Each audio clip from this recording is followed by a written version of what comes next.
A civilization rose here, carved hundreds of colossal figures, and then collapsed. Broken statues, a lost language.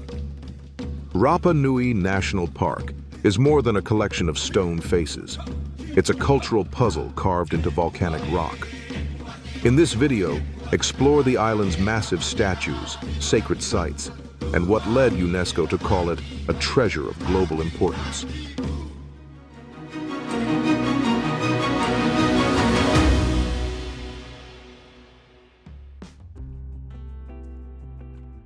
It sits alone in the vastness of the Pacific Ocean, over 3,500 kilometers from mainland Chile.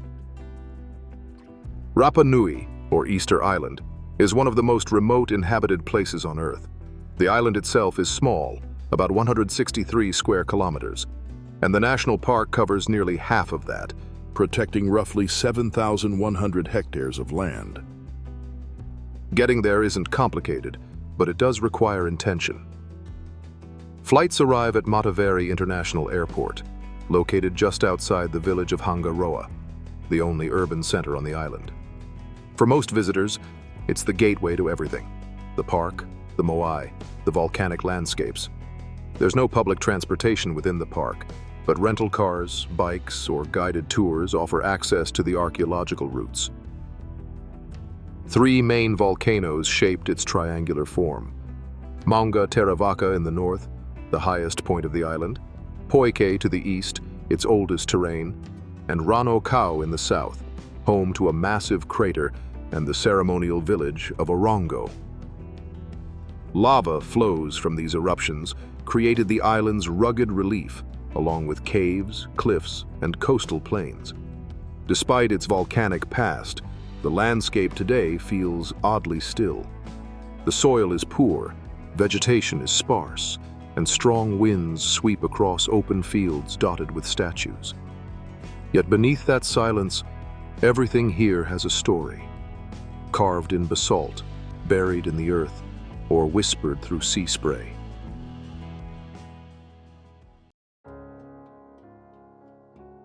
It began with a voyage.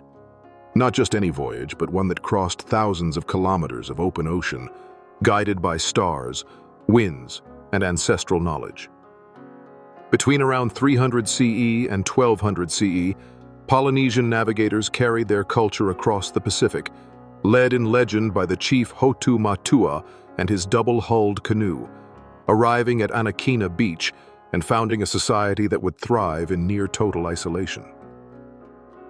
They didn't come empty-handed. The settlers brought crops like taro, yam, bananas, sugarcane, and the bottle gourd, along with chickens and rats. They also brought tools, carving techniques, and a social system shaped by centuries of Polynesian life. Over time, they adapted these traditions to the volcanic soil and limited resources of their new home. What followed was centuries of deliberate growth. Clusters of clans established territories, built ceremonial platforms, IHU, and carved colossal statues known as Moai. Between the 10th and 16th centuries, nearly 900 of these figures were sculpted from Rano Raraku's volcanic tuff, transported across the island using basalt tools and timber rollers, and erected on stone platforms to face inland, ancestral guardians over fertile lands. But despite centuries of study, their exact purpose still raises questions. Most scholars agree the Moai were created to honor important ancestors, acting as spiritual protectors for each clan's territory. A closer look reveals a society deeply rooted in ritual and hierarchy. Extended families organized labor and labor symbols of power, eyes inlaid with coral and pupils of obsidian, crowns of red scoria. Agricultural systems, like stone-lined gardens and manavai, circular rock enclosures, optimized the use of poor soil. Caves were used not just as dwellings, but also for rituals and storage. By the time Europeans first set eyes on Rapa Nui, the island's society had already shifted. Moai construction had slowed. Some statues had been toppled, Clans had faced growing tensions, and the once dense forests were nearly gone. The reasons are still debated: overexploitation of resources, internal conflict, environmental change. But what came next added a new layer of disruption. The first documented European arrival happened on April 5, 1722. Dutch explorer Jacob Roggeveen landed with 3 ships, calling it Pasch Island, Easter Island, because it was Easter Sunday. Decades later, in 1770, Spanish ships arrived and claimed the island for the crown, though the act had little real impact. Then came James Cook in 1774. By then, changes were already visible. Many Moai had been pushed over. Cook's crew observed signs of poverty, deforestation, and a community that seemed to be living in survival mode. European diseases may have reached the island even without prolonged contact. Foreign goods, nails, metal, cloth, began to circulate, slowly altering traditional practices. The 19th century began with occasional contact from whalers and merchants, but in 1862, Peruvian slave traders raided Rapa Nui. Over 1,000 islanders, nearly half the population, were captured and forced into labor on the mainland. Smallpox decimated survivors. By 1877, only 111 Rapa Nui remained. Most of their cultural knowledge was lost. In the span of a few years, traditional knowledge was nearly erased. The Rongorongo script, a mysterious glyph-based system possibly used for ritual or genealogical records, became unreadable. No one alive could interpret it anymore. To this day, it remains undeciphered, a writing system lost in a single generation. Chile formally annexed the island in 1888, orchestrated by naval officer Policarpo Toro, in an agreement with Rapa Nui leaders that ceded sovereignty while preserving chiefs' titles, though in reality, local control collapsed. Much land was leased to the Williamson Balfour Company, a Scottish-Chilean enterprise that turned Rapa Nui into a massive sheep ranch. Rapa Nui people were confined to Hangaroa, while wild sheep occupied the rest, restrictions that lasted into the 1960s. Scholars and explorers helped shift perceptions. Catherine Routledge, Thor Heyerdahl, and others mapped Moai, revived interest in archaeology, and began restoration work. The Chilean government established Rapa Nui National Park in 1935, but real management didn't start until the 1980s, with a formal plan by CONAF. International conservation agencies also provided funding to protect the island's unique heritage. Finally, in December 2017, indigenous stewardship was restored. Chile's President Bachelet legally returned nearly 7,100 hectares of land, and administration passed to the Mau Henua indigenous community. For the first time, descendants of the Moai builders manage and benefit from the park, reinvesting tourism revenues into conservation and cultural revitalization. Walking through Rapa Nui National Park today is stepping into an unfinished narrative. Stone figures half-carved, forests once cleared still echo in empty soil, and a people rebuilding authority over their heritage. The history isn't just in the statues, it's in survival, revival, and ongoing responsibility. Walking the trails of Rapa Nui National Park is like reading an open-air storybook, where every site turns a new page in the island's cultural narrative. At the edge of the volcanic crater lies Rano Raraku, the Moai quarry and heart of creation. Nearly 900 statues, some half-finished, some buried in the slope, lie in various stages of design. Here stands Tukuturi, carved kneeling in a posture unique among giant figures.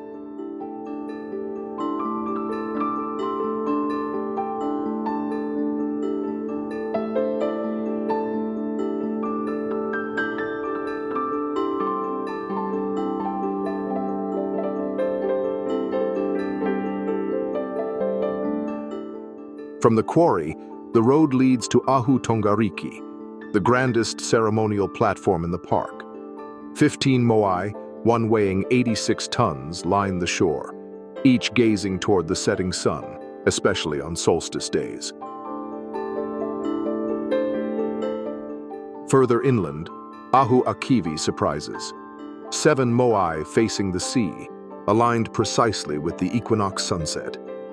Believed to honor the original scouting party sent by the founding chief, this site doubles as a celestial observatory and symbol of ancestral beginnings.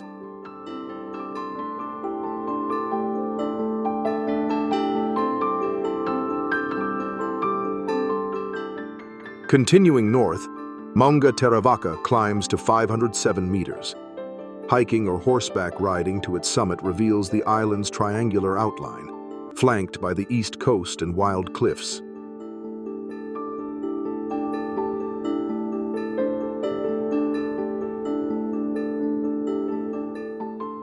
Across the sandy curves of Anakena Beach, palm trees and 2 restored Ahu, Ature, and Nao Nao border calm lagoon waters.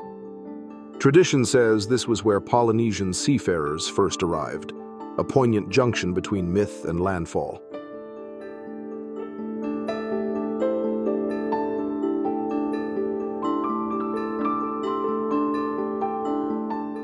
Along the rim of Rano Kau, the Crater Lake Cliffs host Orongo, the ceremonial village central to the Birdman cult.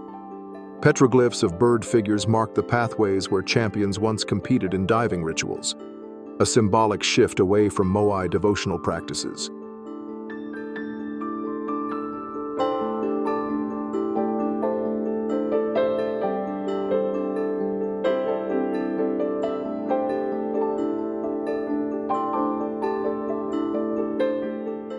On the eastern shoreline, Peninsula Poike opens into rust-red terrain and isolated rock art panels.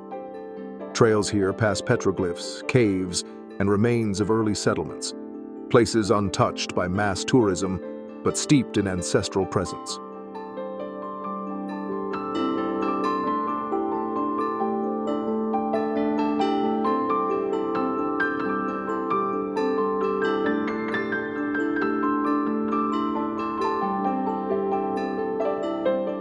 Closer to town, Ahu Tahai offers accessible moai at sunset.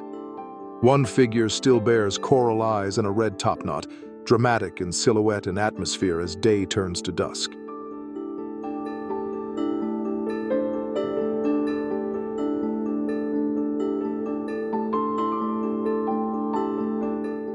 Just uphill lies Punapau, the red scoria quarry where pukao, the cylindrical hats placed on moai heads, were shaped.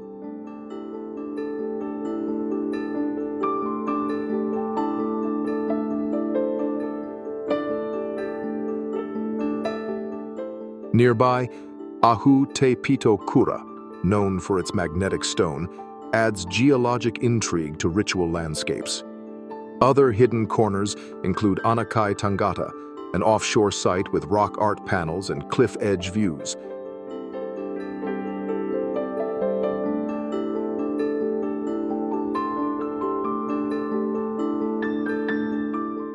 And Anatepahu, a lava tube with signs of past crop storage and dwellings carved into volcanic rock.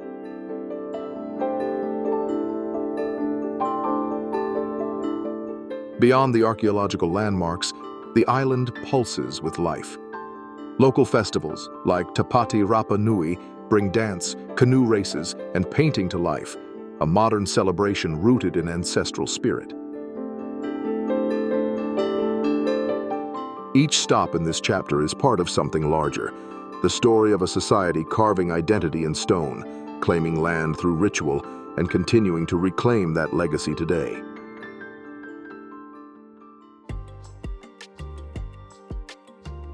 Rapa Nui National Park was inscribed as a UNESCO World Heritage Site in 1995, recognized for its cultural significance under 3 specific criteria. Criterion number 1. It represents a masterpiece of human creative genius. The moai and ceremonial platforms reflect exceptional craftsmanship, developed in complete isolation from the rest of the world. Their scale, symbolism, and construction techniques demonstrate a sophisticated and deeply spiritual society. Criterion number 3. It bears unique testimony to a cultural tradition that has disappeared. The collapse of the Moai building era, the shift to the Birdman cult, and the loss of the Rongorongo script represent cultural transformations that are no longer practiced but remain preserved in physical form. Criterion number 5. It is an outstanding example of traditional human settlement and land use.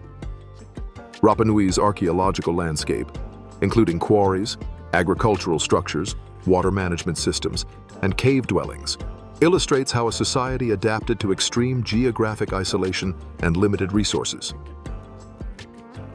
These criteria highlight why the park holds outstanding universal value, not just for the Moai, but for the full cultural and environmental system behind them. Conserving Rapa Nui is an everyday challenge. Tourism revenue is now reinvested in restoration, signage, access control, and archaeological research.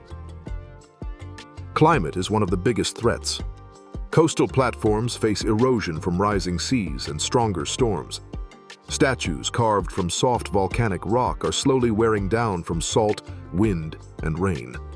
Some receive special treatments to slow the damage, but not all can be saved, and the process is expensive.